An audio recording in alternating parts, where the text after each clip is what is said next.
You know what occasionally happens on the street when two people are walking down the sidewalk straight at each other, and they both decide to move to the right together, and then to the left together, and they somehow get stuck, and they can't pass each other.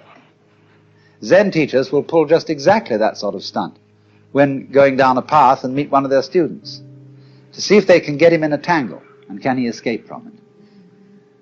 And you will find in everyday life that there is a very clear distinction between people who always seem to be self-possessed and people who are dithering and nervous and don't quite know how to react in any given situation, always getting embarrassed, because they have their life too strongly programmed.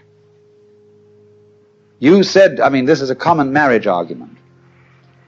You said you would do such and such a thing at such and such a time, and now you've changed your plans. Not that the change of plans really caused any inconvenience, but just the feeling that when you say you will do something at a certain time, you ought to do it at that time, come hell or high water. Well, that's being very unadaptable. That's being a stone kind of sticky thing.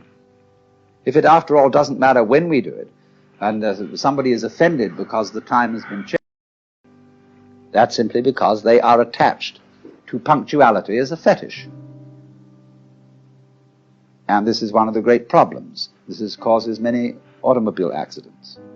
Men rushing home to be on time for dinner, when they stayed late either working or they had to stop for a drink at some bar, or when the girl feels that she has to, if she has a fussy husband and she feels she has to have the dinner ready at exactly a certain moment, she ruins the cooking.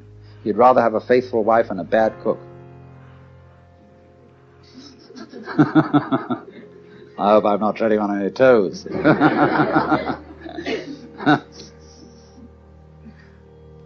So, you see, we spend an awful lot of energy trying to make our lives fit images of what life is or should be, which they could never possibly fit.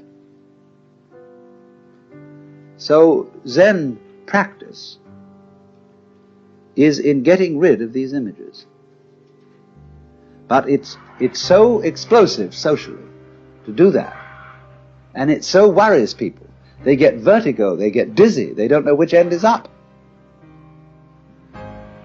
There was a very interesting dinner party once where a Zen master was present, and there was a geisha girl who served so beautifully and had such style that he suspected she must have some Zen training.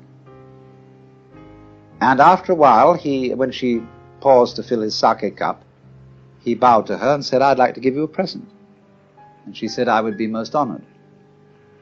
And he took the iron chopsticks that are used for the hibachi, the charcoal brazier, moving the charcoal around. He picked up a piece of red-hot charcoal and gave it to her. Well, she had very long sleeves on her kimono. She whirled the sleeves round her hands and took the hot charcoal, withdrew to the kitchen, dumped it, and changed her kimono because it was burnt through. Then she came back into the room, and after a suitable interval, she stopped before the Zen master and bowed to him and said, "I would like to give you, sir, a present." And he said, "I would be very much honored." Of course, he was wearing a kimono, something like this. And so she picked up a piece of coal and offered it to him. He immediately produced a cigarette and said, "Thank you, that's just what I needed."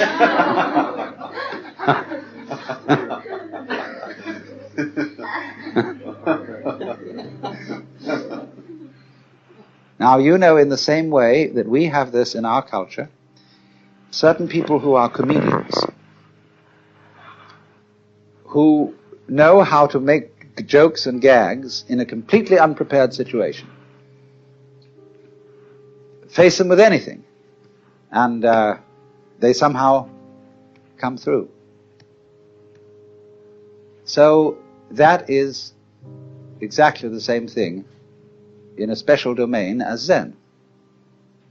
Only a master of Zen does this in every life situation. But the important thing is to be able to do this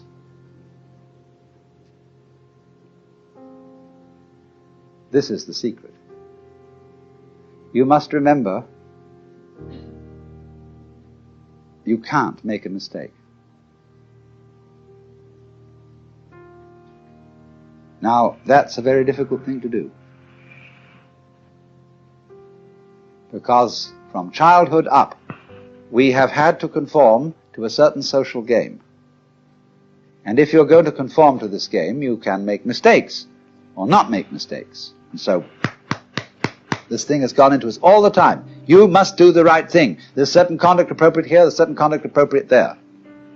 And that sticks in us, and gives us a double self all our lives long, because we never grow up. Now, I only say, if that game begins to bore you, and it begins to trouble you and give you ulcers and all kinds of things, then you raise the problem of getting out of it. And therefore you start to become interested in things like Zen. That is simply a symptom of your growing in a certain direction, where you are tired of playing a certain kind of game. You are as naturally flowing in another direction as if a tree were putting out a new branch.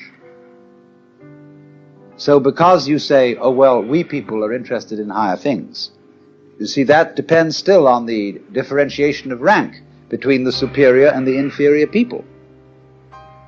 But when you begin to see through that and grow out of that, you don't think anymore of this superior and inferior classification.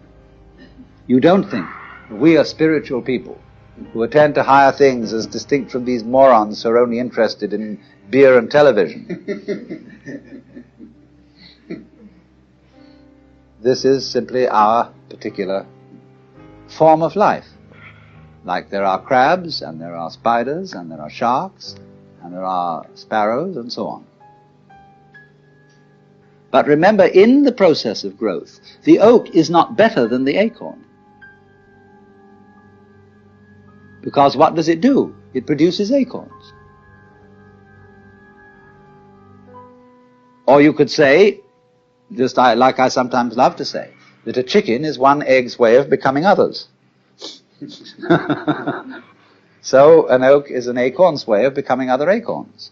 Where is the point of superiority? The first verse of that poem I just quoted, first verse is, in the landscape of spring there is nothing superior and nothing inferior.